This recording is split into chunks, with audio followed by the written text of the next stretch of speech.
starts by removing the belly wall first. This is because the belly wall requires a different type of processing and needs to be kept separate from the rest of the wool. The reason it needs different processing is because the belly wool, when the leaf sheep is lying down on its belly, it picks up a lot of rubbish from the ground, in particular vegetable matter, grass seeds, burrs and prickles.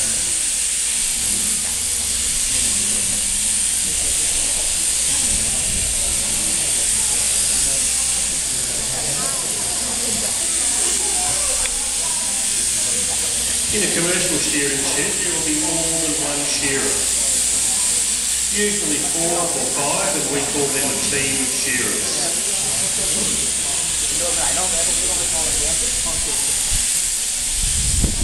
They will travel from one farm to another. While at the first farm, they will shear all of the sheep. Moving on to the next farm.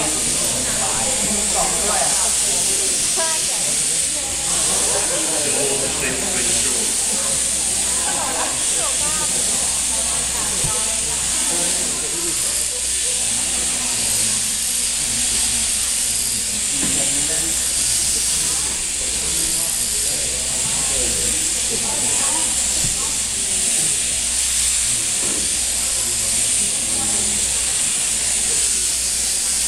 When shearing on the head, the shearer needs to be very careful with the eyes and ears.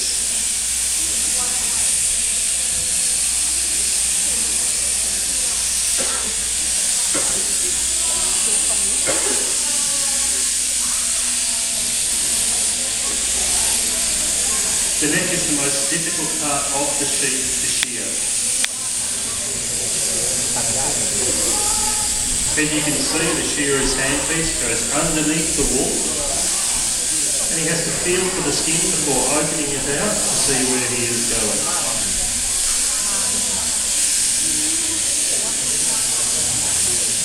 In Australia, we shear mainly merino sheep, that is the breed of the sheep, and they have a lot of loose, wrinkly skin all over their bodies, particularly around the neck.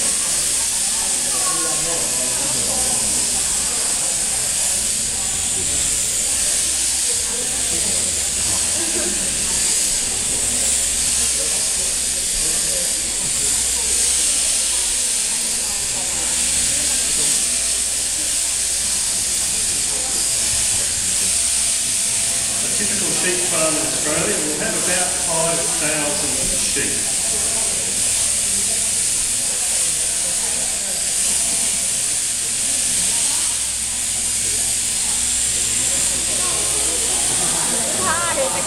A team of shearers will start work at 7:30 in the morning, work for 2 hours, have a break and a cup of tea, work for another 2 hours, and so on for an 8-hour day. This part of the sheep is called the long blow, a blow being a stroke of the handpiece.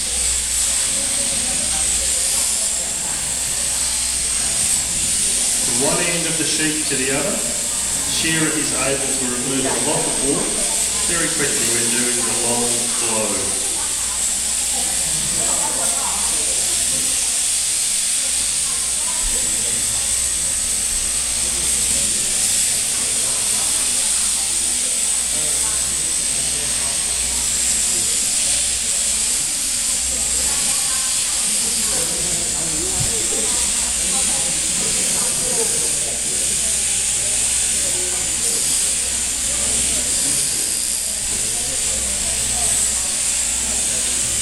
You might like to think of shearing as having a haircut. When you have your hair cut, it does not hurt. You look neat and tidy for a while, but before long you need to have your hair cut again. It is the same with the sheep, except we only shear sheep once per year.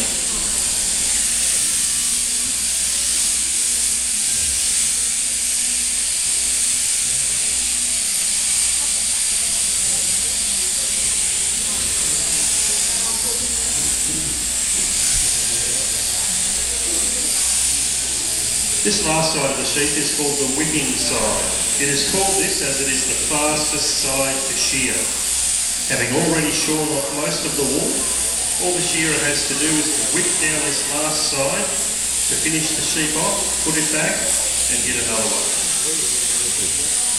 In Australia, a shearer will be paid about $2.50 for every sheep that he shears. It may not sound like very much, but as they are shearing between 150 to 200 sheep per day, they can earn quite a bit of money.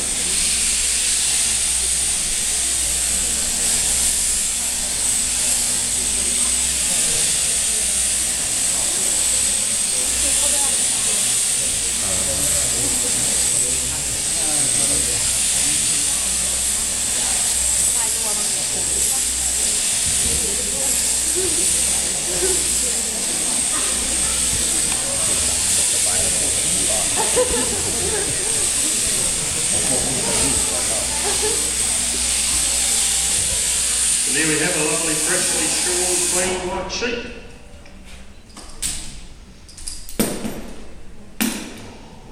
Now, in the wool of sheep, there's a natural grease which is called lanolin. Lanolin is very good for our skin. A lot of skin care products, ladies' cosmetics have lanolin in them. That's where it comes from, wool. It's also very good for the sheep itself. Immediately after we shear the sheep, they produce a very large amount of lanolin which covers their own body in grease, and that protects them from the weather. Keeps them warm and dry so that we can put them outside immediately after shearing. Now, when I rub the body of the sheep on the freshly cut wool, you'll be able to see the lanolin shining on my hands. Very greasy, very good for your skin. So after the show, when the sheep's back in the pen, you might like to go in there and rub the sheep. Just like I did. Rub it for a long time, put it all over your face, and you'll have lovely soft skin. You'll smell terrible, but you'll have good skin.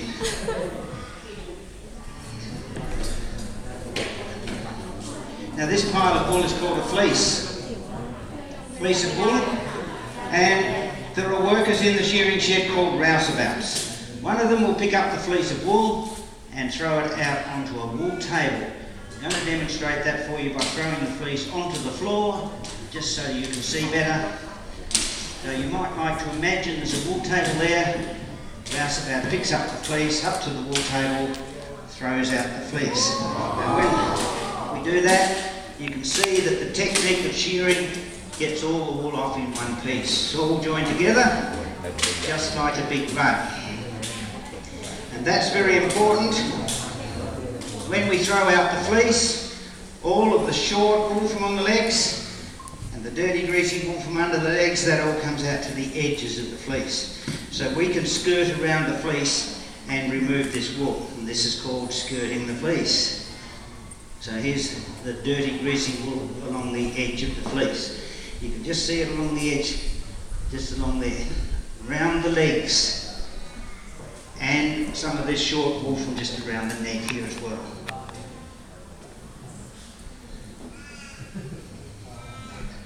And the reason we do this is to increase the value of the fleece, because these pieces that we've removed are less valuable than the main fleece wool. And these pieces are called pieces. They're the pieces. And now all of the wool that we've got here now is top quality fleece wool. Beautiful, soft, fine Australian merino wool. And this will be made into very high quality clothing. Things like fine, lightweight woolen suits for men and women. And this is how much wool a sheep produces in 1 year. Around about 4 to 5 kilograms of wool in one fleece. There's enough wool there to make 3 complete men's suits. 3 men's suits from that. And if you had to buy them, it cost you more than $1,000. But the value of this one fleece, about $20. And this is what the farmer gets for a fleece of wool. Put the wool into a wool press, metal box here. Put 40 or 50 fleeces in there. Press them down very tight using that machine there. That's how we make bales of wool like this over here. Now, most of Australia's wool is exported. We export our wool to many different countries. The main one today, where do you think? Who do you think we sell our wool to? China, of course. China. They manufacture the wool. Bellies and the pieces, they'll be made into woolly socks, woolly jumpers, blankets for the bed, things like that. And everything else, all these little bits that have been swept up, little bits like this, these are called locks. And they get mixed together like this, made into a material called felt. So that's how we make felt. And felt material can be made into all sorts of things, I'm sure you know of them. This is just an example. And this is made from pure Australian merino wool. Now when the stockman's out mustering the sheep, he uses the Australian stock whip. This is what it looks like. Now when we crack the whip, it makes a loud bang. That's the purpose of the whip. It's to make that noise to get the attention of the sheep that we're mustering. That's the only purpose of the whip. We do not hit anything with it. Just make that noise. And the way we do it is to swing the whip round and back. Round, back. It makes a loud bang. Now remember, when we're cracking the whip, we're riding along on the horse. The horse is here. So we're riding along. We have to be very careful that we don't hit the horse. And there are two methods we use. Firstly, over the top of the horse, right up here. The horse is down there. And the other way we do is just up and down like this. When we do it that way, the whip travels alongside the body of the horse. Now, if